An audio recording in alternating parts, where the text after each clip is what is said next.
Hello to everyone and welcome back to Multifamily Mastery. This is the podcast where I take you on a journey into multifamily investing as a complete beginner and hopefully end up somewhere someday. I'm your host, Jonathan Zook, and once again, welcome.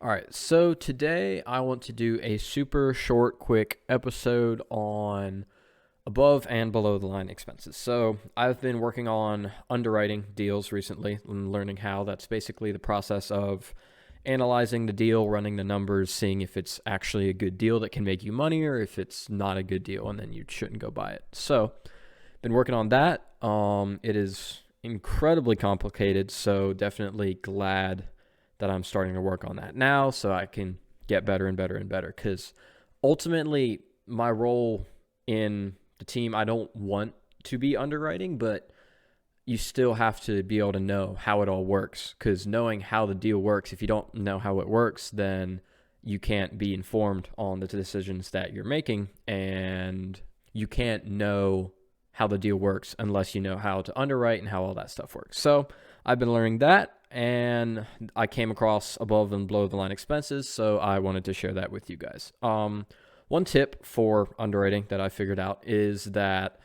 offering memorandum, that is basically the package that the broker gives you to try to sell you the deal. Those numbers can be drastically altered.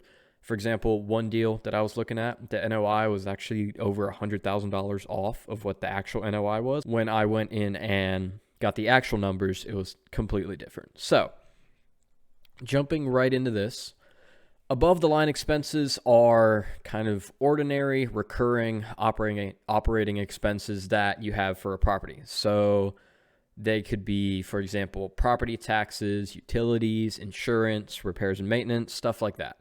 Above the line expenses are used in finding the NOI, the net operating income. That's basically the money that you're getting from the property after expenses. So that's kind of the profit, you could say.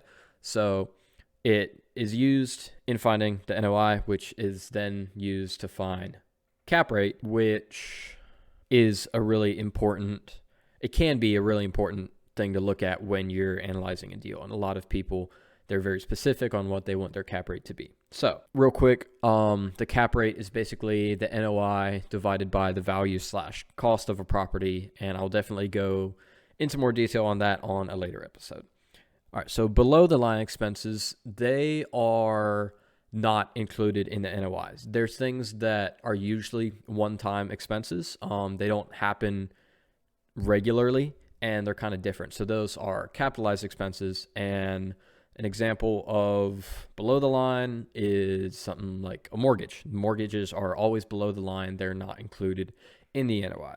All right, one example of a below the line expense was here in this one property that I was looking at. So in the T12, which is the trailing 12 months of income and expenses for a property, I was looking at it and I was like, whoa, okay, they're losing money on this deal, or it says they're losing money. According to the T12, they have about negative 20 grand cash flow per year. But if you factor the mortgage back into that, which is a below the line expense, so it's not included in the NOI, the mortgage was about 75 grand. So that boosts the NOI. Instead of being negative 20, it boosted up to 50, 55 or so. So that's one example of how the below the line expenses work. All right, I am pretty aware that this is a much shorter episode. One thing that I learned during a break is that if you're trying to stay consistent with something, don't really take a break unless you really need it. So I've been uploading pretty consistently every other week for the past few months on this podcast, right? And I took a little bit of a break during Christmas break, and recording this episode was so much more difficult for some reason, getting back into it, than it would have been if I would have just kept going consistently. So I wouldn't have changed anything that I've done. I'm definitely glad that I took that break because I did need to focus on other things. However, weigh your options when it comes to that, because this episode it really wasn't that complicated, but I've been stuttering over my words the whole time. I've tried recording it like 3 different times and I just couldn't form the thoughts correctly. I don't know what it was about it, but we're back, we're here, and I really needed to just get something out there to get back into the roll with things. So We should have some really good episodes coming out shortly. I have one talking about kind of like a mindset, life update type thing, and then a few more guests coming on, some really cool people. So look forward to that, and I will see you guys in the next episode.